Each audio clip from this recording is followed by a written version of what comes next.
सरकार आपकी है, आपके अधिकार क्षेत्र का मामला, इसे लागू कर देना, इसके बाद भी आपको धरने पर बैठना पड़ रहा है। 5 साल ओबीसी के मुख्यमंत्री थे रघुवर दास जी, ओबीसी से आते थे। 5 वर्षों तक डबल इंजन की सरकार थी, आरक्षण तो नहीं दिया। इस वक्त हमारे साथ मौजूद हैं झारखंड कांग्रेस के अध्यक्ष राजेश ठाकुर, और हम उनसे सवालात करेंगे कि आखिरकार अपने ही सरकार से मांग करने के लिए उन्हें धरने पर क्यों बैठना पड़ा है। ये धरना जो है कांग्रेस का 27% ओबीसी आरक्षण के लिए जारी है, और इसी सिलसिले में हम राजेश ठाकुर जी से बातचीत करेंगे। सर, सरकार आपकी है, आपके अधिकार क्षेत्र का मामला, इसे लागू कर देना, इसके बाद भी आपको धरने पर बैठना पड़ रहा है, क्या तर्क है इसका? देखिए, सरकार हमारी है, लेकिन पार्टी भी हमारी है, पिछड़े लोग भी हमारे हैं।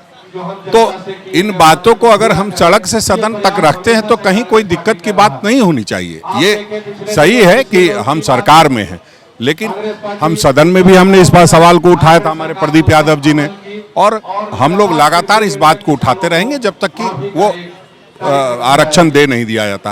और हमें लगता है कि मुख्यमंत्री जी भी इस बात को लेकर संजीदा है, तेजस्वी यादव जी भी संजीदा है, फिर भी कार्यपालिका भी काम करती है, वो भी अपना मंतव्य देती है। तो उन सारी चीज़ों को लेकर के हम लोग बहुत जल्द फैसला ले लेंगे, लेकिन जनता का कनेक्शन भी बहुत जरूरी होता है। जिन लोगों के लिए हम मांग कर रहे हैं वो कितना संजीदा हैं, वो कितने लोग इसमें पार्टिसिपेट कर रहे हैं। तो आप देख रहे हैं भारी संख्या में पूरे प्रदेश में जहां भी धरना हो रहा है, बहुत अच्छा धरना हो रहा है, और सभी लोग अपनी मांग को रख रहे हैं। इसमें किसी को कोई परेशान होने की जरूरत नहीं है।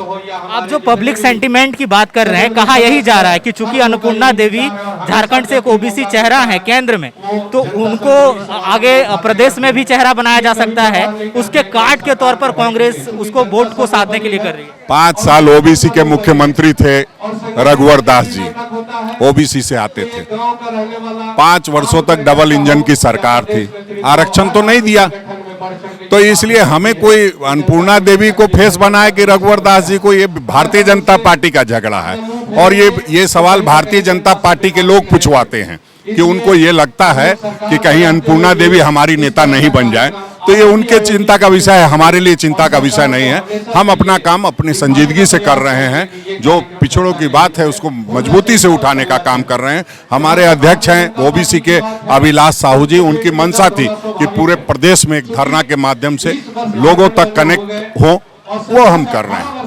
कह रहे हैं कि कैबिनेट में भी ये बात हो सकती थी, आप स्पेशली मिल भी सकते थे सरकार से। कह रहे हैं कि इस तरह से आप में तालमेल नहीं दिखता फिर झारखंड मुक्ति मोर्चा कांग्रेस में। देखिए, हर तरह की बात के लिए हर जगह जगह है। जनता की बात को सड़क पे उठाया जाता है, कैबिनेट में सरकार की बातें आती है, तो इसमें कहीं किसी को कंफ्यूजन नहीं होना चाहिए।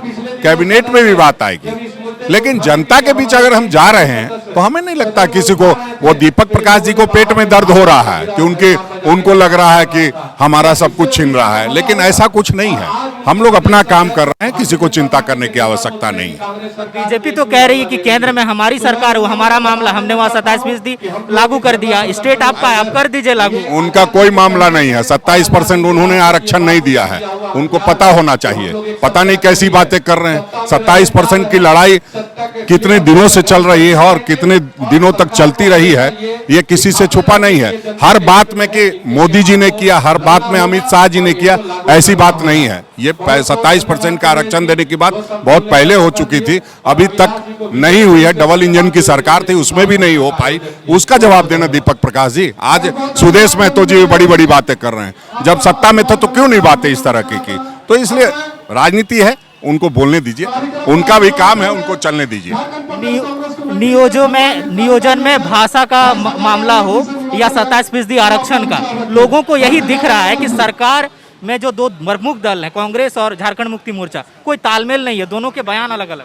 किसी को कोई बेकार की बातें करते हैं लोग, तालमेल है तभी तो सरकार चल रही है, इससे बड़ा तालमेल क्या होगा? कैबिनेट, अगर किसी कैबिनेट में किसी को बहिष्कार करते देखा हो तो आप कहिए। सरकार अपना काम कर रही है, संगठन अपना काम करेगी। संगठन के अध्यक्ष हैं अभिलाष साहू, ओबीसी के अध्यक्ष हैं अभिलाष साहू, तो वो अपनी बात रख रहे हैं, उसमें कहीं बहुत परेशान होने की जरूरत नहीं। हम समझ रहे हैं कि भारतीय जनता पार्टी की परेशानी बढ़ गई है, उसलिए सभी लोगों को चिंता हो रही है। तो उसमें कहीं कोई दिक्कत की बात नहीं। सदन में ये बात आगे भी रखी जाएगी, कांग्रेस पार्टी आगे और क्या प्लान कर रही है इसको लेकर? सदन में पहले भी रखा, आदरणीय प्रदीप यादव जी आपके समक्ष हैं, इन्होंने सदन में इस बात को उठाया था और आगे भी जब तक आरक्षण लागू नहीं हो जाती है तब तक हम लोग संघर्षरत रहेंगे। सरकार होने का मतलब ये नहीं होता है कि आप जनहित के मुद्दों पे चुपचाप बैठे रहे, हाथ पर हाथ धरे बैठे रहे। ये भारतीय जनता पार्टी की सरकार नहीं है, ये तानाशाह प्रधानमंत्री की सरकार नहीं है, ये एक संजीदा मुख्यमंत्री की सरकार है जहां सबकी बात सुनी जाती है और सबको कहने का अधिकार है, हम कह रहे हैं। धन्यवाद सर। धन्यवाद। ये थे झारखंड कांग्रेस के अध्यक्ष राजेश ठाकुर, इन्होंने हमारे तमाम सवालों पर अपना पक्ष रखा। फिलहाल वक्त है विदा लेने का। सहयोगी आकाश आनंद के साथ मैं Suraj, the follow up, Ranchi. Vivekananda Vidya Mandir school एक CBSE affiliated English medium coed school है। हम शिक्षा के साथ संस्कार देते हैं। thefollowup.in. Like, share, and subscribe. www.thefollowup.in